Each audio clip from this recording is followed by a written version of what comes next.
Actually मेरे father का accident हो गया था, उनका बचना इम्पॉसिबल था। मेरी मम्मी हाउस कीपिंग करती हैं। मैं करिश्मा मेरे परिवार की तरफ से आप सभी को मकर संक्रांति के लिए आमंत्रित करती हूँ।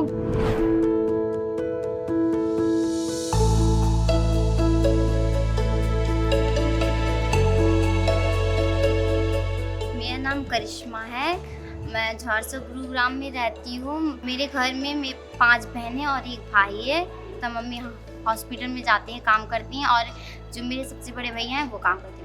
और एक्चुअली मेरे फादर का एक्सीडेंट हो गया था, तो उनके पैर में चोट आ गई थी, तो वो चल नहीं सकते थे कोरोना के टाइम में। तो सिर्फ मेरी मम्मी काम करती थी। फादर का जब अचानक से उनका पैर फूलने लगा था, तो ऑपरेशन वगैरह करवाया, सब करवाया टेस्ट, लेकिन कुछ ठीक नहीं हुआ खास। तो फिर मेरी मम्मी उन्हें गाँव लेके जाने की बात करने लगी, लेकिन तब भी ठीक नहीं हुआ उनका पैर। तो अब मेरी मदर ने मतलब कि बड़े हॉस्पिटल ना IS हॉस्पिटल में उनका वो करवा दिया। और वहीं पे मेरी मदर काम भी करती थी, तो सारे पैसे चले गए थे उसमें। और फिर मेरे ब्रदर थे ना, उनके पैसे जो दिल्ली में एक सरकारी हॉस्पिटल है उसमें भी गए थे। तो उस समय बहुत दुखी हुआ। एक टाइम तो ऐसे आ गया था कि उनका बचना पॉसिबल था।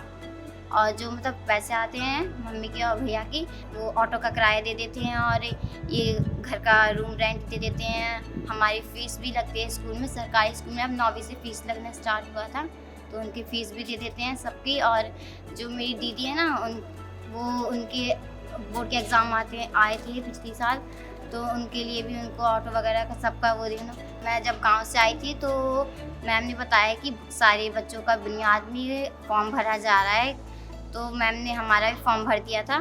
फिर मैम ने बताया कि साइंस और मैथ में से ही पेपर आएंगे, तो आप इनमें से तैयारी कर लेना। मैम ने जब बताया कि स्कूल में सिर्फ 2 बच्चे पास हुए हैं, एक नेहा वो वेटिंग लिस्ट में थी और मैं पास हुई थी। जब ये बुनियाद में आए थे हम, तो मेरे पापा ज़्यादा मतलब यहाँ वहाँ जा नहीं सकते थे, तो मेरी मम्मी ही आती थी, और रात में ड्यूटी करके आती थी, और सुबह मेरे साथ यहाँ आ जाती थी, और पूरे दिन बैठती थी।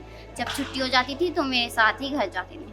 मैं ना अच्छे से पढ़ पा रही हूँ यहाँ पे आके। स्कूल में भी अच्छे से पढ़ पाते थे, स्कूल में फ्रेंड्स भी थे, तो और भी अच्छे से पढ़ पाते थे। यहाँ पे टीवी है, उसके द्वारा स्मार्ट टीवी के द्वारा हम पढ़ पाते हैं, और यहाँ पे ना एकदम स्लोली पढ़ा पा रहे हैं। तो एक्चुअली मैं बीच में गांव भी चली गई थी, लेकिन जब मैं यहाँ आई तो मैंने अपनी फ्रेंड्स से पूछा कौन सा लेसन पढ़ा है।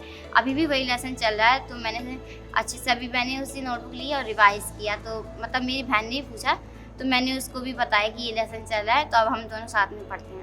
एग्ज़ाम आते हैं तो बहुत टेंशन हो जाती है कि ये वाला लेसन पढ़ाया है, वो भी इतने स्लो पढ़ा रहे हैं। लेकिन फिर पेपर में जब एग्ज़ाम करते हैं तो वो एकदम ईजी आ जाता है, क्योंकि हमने धीरे धीरे पढ़ा था।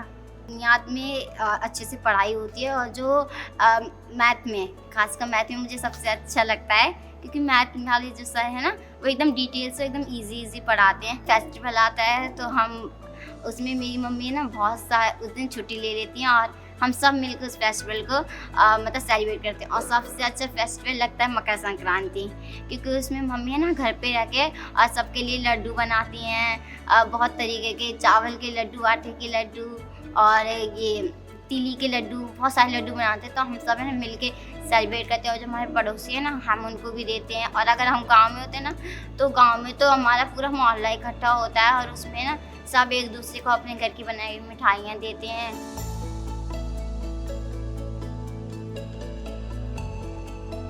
मैं करिश्मा मेरे परिवार की तरफ से आप सभी को मकर संक्रांति के लिए आमंत्रित करती हूँ। मिशन बुनियाद हरियाणा के लोगों और हरियाणा सरकार को, सभी को।